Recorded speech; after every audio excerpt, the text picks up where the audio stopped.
Good morning friends, నేను మీ సాయి మల్లేష్ని మాట్లాడుతున్నాను. ముందుగా మా ఛానల్ సబ్స్క్రైబ్ చేసి లైక్ చేసి షేర్ చేయండి. అదేవిధంగా ఈరోజు వార్తల్లోని ముఖ్యాంశాలు తెలుసుకుందాం. ఆంధ్రజ్యోతి దినపత్రిక. సీఎం రేఖా గుప్తా ఢిల్లీ ముఖ్యమంత్రి పీఠంపై వీడిన ఉత్కంఠ, తొలిసారి ఎమ్మెల్యేను వరించిన అదృష్టం, కలిసొచ్చిన ఆర్ఎస్ఎస్ ఏబీవీపీ నేపథ్యం, నేడు రామ్లీలా మైదానంలో ప్రమాణం, హాజరు కానున్న ప్రధాని మోడీ, బీజేపీ ఎన్డీఏ పాలిత రాష్ట్రాల ముఖ్యమంత్రులు. ఢిల్లీలోని బీజేపీ ఆఫీసులో రేఖా గుప్తా విజయ సంకేతం. విధంగా ఢిల్లీలో అసెంబ్లీ ఎన్నికలు ఫలితాల విడుదల సందర్భంగా ఈ విధంగా సీఎం ఎన్నికపై ఉత్కంఠ ఉండే ఈ విధంగా ఇది ఎట్టకేలకి ఈ విధంగా రేఖా గుప్తాను సీఎం క్యాండిడేట్గా ఎంచుకోవడం జరిగింది. ఈ విధంగా ఈరోజు ప్రమాణ స్వీకారం చేయబోతున్నారు ప్రధాని మోడీ ఆధ్వర్యంలో రేఖా గుప్తా గారు. 1 నుంచి 5 వరకు ప్రత్యేక అసెంబ్లీ, ఎస్సీ వర్గీకరణ, బీసీల రిజర్వేషన్లపై 3 బిల్లులు, సభలో చర్చ నిర్వహించి బిల్లులకు చట్టబద్ధత. మార్చి 10 నుంచి పార్లమెంట్ సమావేశాలు. అదే రోజు ఢిల్లీకి వెళ్లనున్న ముఖ్యమంత్రి రేవంత్. బీసీ రిజర్వేషన్లకు మద్దతు ఇవ్వాలని కేంద్రానికి వినతి, కేంద్రం ఆమోదం తెలపకపోతే పోరాటం, అఖిలపక్ష నేతల్ని ఢిల్లీ తీసుకెళ్లే యోచన, అన్ని పార్టీలకు త్వరలో సీఎం లేఖలు, మార్చి 3వ వారంలో బడ్జెట్ సమావేశాలు. ఈ విధంగా 1 నుంచి 5 వరకు ప్రత్యేక అసెంబ్లీ సమావేశాలు. ఈ సమావేశంలో ఎస్సీ వర్గీకరణ, బీసీ వర్గీకరణ గురించి చర్చించే అవకాశం ఉన్నట్టుగా చూడొచ్చు. ఇది రిజర్వేషన్లపై 3 బిల్లులు, ఎస్సీ వర్గీకరణ, బీసీల రిజర్వేషన్లపై 3 బిల్లులను ప్రవేశపెడతారట. సభలో చర్చ నిర్వహించి బిల్లులకు చట్టబద్ధత కల్పిస్తారన్నట్టుగా ఇక్కడ చెప్పుకొస్తారు. మార్చి 10 నుంచి పార్లమెంట్ సమావేశాలు. అదే రోజు ఢిల్లీకి వెళ్లనున్న ముఖ్యమంత్రి రేవంత్. బీసీ రిజర్వేషన్లకు మద్దతు ఇవ్వాలని కేంద్రానికి వినతి. ఈ విధంగా కేంద్రం ఆమోదం తెలపకపోతే పోరాటం, అఖిలపక్ష నేతల్ని ఢిల్లీ తీసుకెళ్లే యోచన, అన్ని పార్టీలకు త్వరలో సీఎం లేఖలు, మార్చి 3వ వారంలో బడ్జెట్ సమావేశాలు. ఈ విధంగా బీసీ రిజర్వేషన్ని పార్లమెంట్ ఆమోదించాలన్నట్టుగా ఇక్కడ దానికి సంబంధించి అన్ని పార్టీలను కలుపుకపోతా లేఖలు రాస్తా అన్నట్టుగా సీఎం రేవంత్ రెడ్డి చెప్పుకొస్తారు. ఈ విధంగా బీసీ రిజర్వేషన్ అసెంబ్లీలో ఆమోదించి ఈ విధంగా బీసీ ఎస్సీ వర్గీకరణ, బీసీల రిజర్వేషన్ల గురించి ఇక్కడ పార్లమెంట్లో ఆమోదించాల బిల్లు అన్నట్టుగా చెప్పుకొస్తారు సీఎం రేవంత్ రెడ్డి.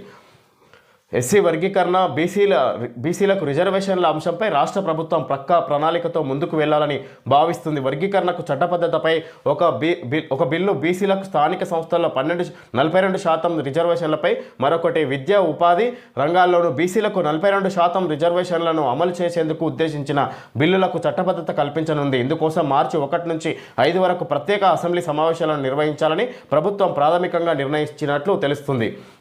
ఈ సమావేశాల్లో ఎస్సీ వర్గీకరణ, బీసీల రిజర్వేషన్లపై 3 బిల్లులను ప్రవేశపెట్టనుంది. వాటిపై చర్చ జరిపి ఆమోదించిన అనంతరం చట్టబద్ధత కల్పించనుంది. ఈ నేపథ్యంలో 3 బిల్లుల ముసాయిదాల రూపకల్పనలో అధికారులు నిమగ్నమయ్యారు. త్వరలోనే ప్రభుత్వానికి ముసాయిదాలు అందనున్నాయి. అవి అందిన వెంటనే రాష్ట్ర మంత్రివర్గం సమావేశమై చర్చించనుంది. ఆ తర్వాత వాటిని ప్రత్యేక అసెంబ్లీ సమావేశంలో ఆమోదింపజేయనుంది. రాష్ట్రంలోని ఎస్సీలను 3 గ్రూపులుగా వర్గీకరించాలంటూ ఏకసభ్య కమిషన్ ప్రభుత్వానికి నివేదిక అందించిన విషయం తెలిసిందే. మాదిగల్లోని ఉపకులాలన్నింటినీ 3 గ్రూపులుగా విభజించింది. గ్రూప్ 1లో సామాజికంగా, ఆర్థికంగా, విద్యాపరంగా అత్యంత వెనుకబడిన పట్టించుకోని కులాలను చేర్చి వాటికి 1% రిజర్వేషన్ కల్పించింది. గ్రూప్ 2లో ఒక మోస్తారుగా లబ్ధి పొందిన కులాలను చేర్చి వారికి 9% ప్రతిపాదించింది. గ్రూప్ 3లో మెరుగైన ప్రయోజనాలను పొందిన కులాలను చేర్చి వారికి 5% కేటాయించింది. మొత్తంగా కమిషన్ రాష్ట్రంలోని 59 కులాలకు 15% రిజర్వేషన్లను కేటాయించింది. సర్కారు ఈ నివేదికను అసెంబ్లీలో ప్రవేశపెట్టి తీర్మానం చేసింది. నివేదికను బిల్లు రూపంలోకి తీసుకొచ్చి వర్గీకరణకు ఈ విధంగా ఎస్సీ వర్గీకరణను విధంగా 3 విభాగాలుగా విభజించింది. ఏదైతే కమిషన్ ఏర్పాటు చేసిందో రాష్ట్ర ప్రభుత్వం ఎస్సీ వర్గీకరణకు సంబంధించి ఆ కమిషన్ ఎస్సీ వర్గీకరణకు సంబంధించి 3 విభాగాలుగా చేసింది. Group 1, group 2, group 3. ఈ గ్రూప్ 1లో ఇక్కడ చాలా వెనుకబడిన ఎలాంటి ప్రయోజనాలు పొందని వారిని చేర్చినట్టుగా చూసుకోవచ్చు. గ్రూప్ 2లో కొంతమేరకు బాగుపడిన వారిని, అదేవిధంగా గ్రూప్ 3లో అధికంగా సంపన్నులను చేర్చినట్టుగా చూసుకోవచ్చు. ఎస్సీ వర్గీకరణకు సంబంధించింది. దీనికి సంబంధించి 3 కేటగిరీలుగా విభజించి బిల్లును ఆమోదింపజేస్తాం, చట్టబద్ధత తీసుకొస్తాం అన్నట్టుగా సీఎం రేవంత్ రెడ్డి ఆధ్వర్యంలో జరుగుతున్నట్టుగా చూసుకోవచ్చు. బీసీలకు సంబంధించి 42% దానికి కూడా సంబంధించి చట్టబద్ధత కల్పిస్తామన్నట్టుగా ఇక్కడ మార్చి 1 నుంచి 5 వరకు అసెంబ్లీ సమావేశాలు నిర్వహించి బిల్లుల గురించి చర్చించి చట్టబద్ధత కల్పిస్తామన్నట్టుగా సీఎం రేవంత్ రెడ్డి చర్చలు జరుపుతున్నట్టు చూసుకోవచ్చు. బీఆర్ఎస్ విస్తృత స్థాయి సమావేశంలో కేసీఆర్. కాంగ్రెస్ గ్రాఫ్ పాతాళంలోకి, 6 నెలల్లోనే ఈ సర్కార్పై ప్రజల్లో వ్యతిరేకత. రేవంత్ అసమర్థతను అంతా గుర్తిస్తున్నారు. 100% మళ్ళీ బీఆర్ఎస్ఏ అధికారంలోకి. 10 అసెంబ్లీ స్థానాలకు ఉప ఎన్నికల తథ్యం. కాంగ్రెస్ తొత్తులుగా కమ్యూనిస్టులు, కేసీఆర్. బీఆర్ఎస్ విస్తృత స్థాయి భేటీలో వ్యాఖ్యలు. పార్టీ పనైపోయిందంటూ బీఆర్ఎస్ నేతలే ప్రచారం చేశారని గులాబీ బాస్ ఆగ్రహం. ఏప్రిల్ 10న పార్టీ ప్రతినిధుల సభ, 27న బహిరంగ సభ నిర్వహించినట్లు వెల్లడి.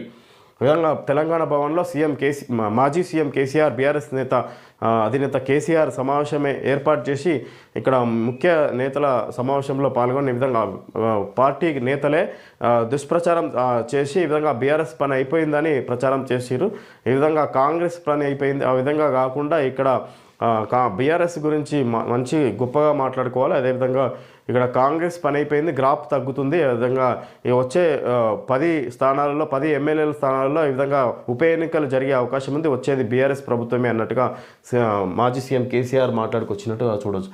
తెలంగాణలో ప్రజా వ్యతిరేక పాలన సాగిస్తున్న కాంగ్రెస్ గ్రాఫు పాతాళానికి పడిపోయిందని, సర్కారుపై 6 నెలల్లోనే ప్రజల్లో వ్యతిరేకత మొదలైందని మాజీ సీఎం బీఆర్ఎస్ అధినేత కల్వకుంట్ల చంద్రశేఖరరావు అన్నారు. భవిష్యత్తులో కాంగ్రెస్ పార్టీ గెలవదని, తమది తెలంగాణ అస్తిత్వ పార్టీ అని, 100% మళ్లీ అధికారంలోకి వచ్చేది బీఆర్ఎస్ఏనని ఆయన జోస్యం చెప్పారు. బుధవారం తెలంగాణ భవన్లో కేసీఆర్ అధ్యక్షతన బీఆర్ఎస్ పార్టీ విస్తృత స్థాయి సమావేశం నిర్వహించారు. ఇందులో పార్టీ వర్కింగ్ ప్రెసిడెంట్ కేటీఆర్, ముఖ్య నేతలు. కాంగ్రెస్ ప్రజలకు వ్యతిరేకంగా పాలన కొనసాగిస్తుంది కాంగ్రెస్ ప్రభుత్వం. ఈ విధంగా దానివల్ల కాంగ్రెస్ గ్రాఫ్ పడిపోయింది. ఇక కాంగ్రెస్ పని అయిపోయింది, వచ్చేది బీఆర్ఎస్ ప్రభుత్వమే. త్వరలో ఉప ఎన్నికలు రాబోతున్నాయి. ఎవరైతే పార్టీ మారి బీఆర్ఎస్ నుంచి కాంగ్రెస్ పార్టీలో చేరారో వాళ్ళ స్థానాలలో ఉప ఎన్నికలు జరిగే అవకాశం ఉంది. అదేవిధంగా త్వరలో బీఆర్ఎస్ ప్రభుత్వం వస్తుంది అన్నట్టుగా చెప్పుకొచ్చారు మాజీ సీఎం కేసీఆర్. మార్చి 31 లోపు ఎల్ఆర్ఎస్కు దరఖాస్తు చేస్తే 25% రాయితీ. అనధికారిక లేఅవుట్లో 10% ప్లాట్లు రిజిస్ట్రేషన్ అయి ఉంటే మిగిలిన 90% ప్లాట్ల క్రమబద్ధీకరణకు అనుమతి. దరఖాస్తుల పరిష్కారంపై ఇక రోజువారీ సమీక్ష ప్రక్రియ వేగవంతం. డిప్యూటీ సీఎం బట్టి అధ్యక్షతన జరిగిన మంత్రుల సమీక్షలో నిర్ణయాలు. ఏదైతే గత ప్రభుత్వంలో అనధికారికంగా లేఅవుట్లు వేసిరో వాళ్ళకి పర్మిషన్ ఇవ్వకపోవడంతో, కాకపోతే కొంతమంది ప్లాట్లు కొని రిజిస్ట్రేషన్ చేసుకోకపోయారో 10% చేయించి పేమెంట్ చేసి ఇంకా మిగతాది చేయక రిజిస్ట్రేషన్ చేసుకోకపోవడంతో ఎవరైతే ఉన్నారో వాళ్ళందరికీ రిజిస్ట్రేషన్ చేసుకునే అవకాశం కల్పిస్తూ రాష్ట్ర ప్రభుత్వం నిర్ణయాలు తీసుకున్నట్టుగా చూసుకోవచ్చు. ఎల్ఆర్ఎస్ ప్రక్రియ వేగవంతానికి ప్రభుత్వం పలు నిర్ణయాలు తీసుకుంది. మార్చి 31 లోపు ఎల్ఆర్ఎస్ చేయించుకునే దరఖాస్తుదారులకు 25% రాయితీ ఇవ్వాలని నిర్ణయించింది. లేఅవుట్ రెగ్యులరైజేషన్ స్కీమ్పై సచివాలయంలో బుధవారం ఉప ముఖ్యమంత్రి బట్టి విక్రమార్క అధ్యక్షతన సమావేశం జరిగింది. రెవెన్యూ మంత్రి పొంగులేటి శ్రీనివాసరెడ్డి, పరిశ్రమలు ఐటీ శాఖ మంత్రి దుద్దిళ్ల శ్రీధరబాబు ఈ సమీక్షలో పాల్గొన్నారు. అనధికారిక లేఅవుట్లో కేవలం 10% ప్లాట్లు రిజిస్టర్ అయి ఉండి మిగిలినవి రిజిస్టర్ కాకపోతే ఆ 90% ప్లాట్ల క్రమబద్ధీకరణకు అనుమతించాలని ఈ సమావేశంలో నిర్ణయించినట్లు మంత్రులు తెలిపారు. ప్లాట్ కొనుగోలుకు సంబంధించి సేల్ డీడ్ రిజిస్ట్రేషన్ ఉన్న వారికి కూడా 25% రాయితీ ఇస్తున్నామని వెల్లడించారు. 4 ఏళ్లుగా ఎల్ఆర్ఎస్ దరఖాస్తుల పరిష్కారం కోసం ప్రజలు ఎదురు చూస్తున్నారని, పేదల ప్రయోజనాలను దృష్టిలో పెట్టుకొని ప్రభుత్వం తీసుకున్న ఈ నిర్ణయాన్ని దరఖాస్తుదారులు సద్వినియోగం చేసుకోవాలని మంత్రులు విజ్ఞప్తి చేశారు. రాష్ట్ర వ్యాప్తంగా 25.7 లక్షల ఏదైతే ఇక్కడ అనధికారిక లేఅవుట్లు వేసి అమ్ముకున్న ప్లాట్లు వాళ్ళు రిజిస్ట్రేషన్ చేసుకోక పెండింగ్లో ఉన్నారో వాళ్లకు 25% డిస్కౌంట్ చేస్తూ ఈ రాయితీ కూడా కల్పిస్తూ రిజిస్ట్రేషన్ చేస్తామన్నట్టుగా డిప్యూటీ బట్టి విక్రమార్క ఆధ్వర్యంలో సమావేశం నిర్వహించినట్టుగా చూసుకోవచ్చు. మంత్రులు శ్రీధరబాబు, అదేవిధంగా పొంగులేటి శ్రీనివాసరెడ్డి ఈ విధంగా ఈ నిర్ణయాలు వాళ్ళకు సంబంధించి రిజిస్ట్రేషన్కి సంబంధించి కొన్ని రాయితీలు కల్పిస్తూ వాళ్లకు రిజిస్ట్రేషన్ చేసుకునే సదుపాయం కల్పిస్తున్నట్టుగా చూడొచ్చు. అదనపు రుణం 1474 కోట్లు, అంచనా కంటే ఎక్కువగా అప్పు తీసుకున్న రాష్ట్ర ప్రభుత్వం. బడ్జెట్ అంచనాల్లో మార్కెట్ రుణాలు 57,112 కోట్లు, జనవరి నాటికి తీసుకున్న రుణం 58,886 కోట్లు. రాష్ట్ర రాబడులు 1,83,427 కోట్లు, వ్యయం 1,78,947 కోట్లు. కాగ్ జనవరి నివేదిక. ఈ విధంగా రాష్ట్ర ప్రభుత్వం అదనపు రుణాలు తీసుకుంది. ఈ విధంగా తీసుకునే దానికంటే ఎక్కువ ఆర్బీఐ నుంచి రుణాలు సేకరించినట్టుగా చూసుకోవచ్చు. అంచనా కంటే ఎక్కువగా తీసుకున్న రాష్ట్ర ప్రభుత్వం. బడ్జెట్ అంచనాల్లో మార్కెట్ రుణాలు 57,112 కోట్లు, జనవరి నాటికి తీసుకున్న రుణం 58,886 కోట్లు. రాష్ట్ర రాబడులు ఇన్కమ్ 1,83,427 కోట్లు, వ్యయం 1,78,947 కోట్లు. కాగ్ జనవరి నివేదిక ఇది ఇక్కడ చూసినట్టుగా చూసుకోవచ్చు. రాబడులు ఎంత శాతం ఉన్నాయి, ఏ మేరకు ఉన్నాయి, వ్యయాలు ఏ విధంగా ఉన్నాయి రాష్ట్ర ప్రభుత్వానికి అన్నట్టుగా చూసుకోవచ్చు. ఈ విధంగా తీసుకునే అప్పు కంటే ఏదైతే లిమిట్ ఉందో ఆ లిమిట్ దాటి రాష్ట్ర ప్రభుత్వం అప్పు చేసినట్టుగా ఈ నివేదిక ఇక్కడ చూడవచ్చు వివరాలు. డుమ్మా డాక్టర్లకు చెక్. ఇకపై 1869 ఆసుపత్రుల్లో బయోమెట్రిక్ హాజరు. డిహెచ్ టీవీవీపీ ఆయుష్ ఆసుపత్రుల్లో అమలు. కాంట్రాక్ట్ అవుట్సోర్సింగ్ ఉద్యోగులకు కూడా.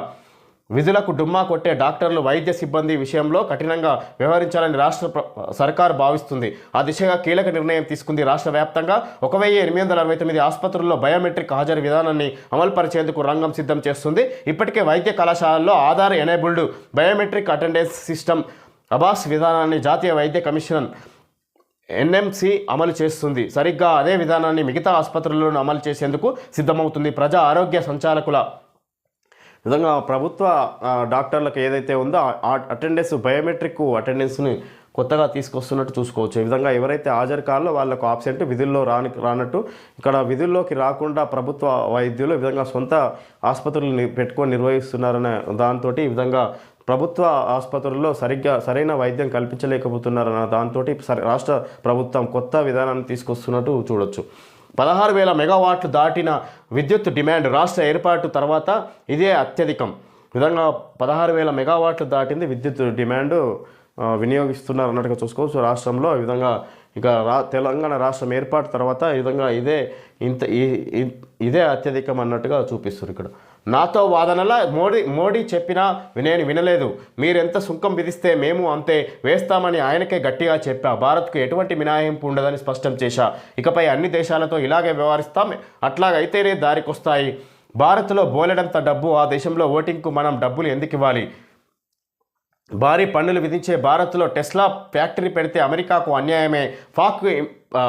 ఫాక్స్ ఇంటర్వ్యూలో ట్రంప్ వ్యాఖ్యలు. భారత ఫార్మాకు ట్రంప్ సుంకాల ముప్పు, ఔషధాలపై కనీసం 25% టారిఫ్. ఈ విధంగా అమెరికా నూతన అధ్యక్షుడు డొనాల్డ్ ట్రంప్ ఈ విధంగా ఇక్కడ ఇతర దేశాలపై విరుచుకుపడుతున్నట్టుగా చూసుకోవచ్చు. ఈ విధంగా దేశానికి అక్రమంగా వలస వెళ్ళిన వారిని తిరిగి పంపిస్తూ అదేవిధంగా సుంకాల గురించి కఠిన నిర్ణయాలు తీసుకుంటున్నట్టుగా చూసుకోవచ్చు అమెరికా అధ్యక్షుడు ట్రంప్. ఈ విధంగా భారత ప్రధాని నరేంద్ర మోడీకే ఈ విధంగా సూటిగా చెప్పాను, మేము అధికంగా మీరైతే ఎలాగైతే విధిస్తున్నారో సుంకాలు ఈ విధంగా మేము అదే రీతిలో విధిస్తామన్నట్టుగా చెప్పుకోవచ్చు. భారత్లో విపరీతమైన డబ్బు ఉంది అన్నట్టుగా కూడా చెప్పుకోవచ్చు. ఈ విధంగా ఎటువంటి మినహాయింపు ఉండదని స్పష్టం చేసినట్టుగా ఆయన ఒక ఫాక్స్ టీవీ ఇంటర్వ్యూలో అమెరికా అధ్యక్షుడు ట్రంప్ తెలియజేసినట్టుగా చూసుకోవచ్చు. పరస్పర సుంకాల విషయంలో భారత ప్రధానమంత్రి నరేంద్ర మోడీ వారిస్తున్నా తాను వినలేదని, మీరు ఎంత పన్నులు విధిస్తే తాము అంతే విధిస్తామని ఆయన ముఖం మీదే చెప్పారని అమెరికా అధ్యక్షుడు ట్రంప్ వెల్లడించారు. ఈ అంశం మీద తనతో ఎవరూ వాదించడానికి వీల్లేదని పేర్కొన్నారు. తాను ప్రతిపాదించిన పరస్పర పన్నుల నుంచి భారత్ను మినహాయించే ప్రసక్తే లేదని తెలిపారు. ఫాక్స్ న్యూస్ టీవీ ఛానల్కు ఇచ్చిన ఇంటర్వ్యూలో ట్రంప్ ఈ వ్యాఖ్యలు చేసినట్టుగా చూడవచ్చు. ఈ విధంగా మీరు ఎలాగైతే సుంకాలు విధిస్తారో మేము అదే రీతిలో వ్యవహరిస్తామన్నట్టుగా భారత ప్రధాని నరేంద్ర మోడీకి ముఖం మీదనే చెప్పానన్నట్టుగా ఇక్కడ టీవీ ఇంటర్వ్యూలో తెలియజేసినట్టు తీసుకోవచ్చు. వివిధ రకాల వివరాలన్నీ. పౌల్ట్రీ రంగం పల్టీ. బర్డ్ ఫ్లూతో పడిపోయిన చికెన్ గుడ్ల అమ్మకాలు.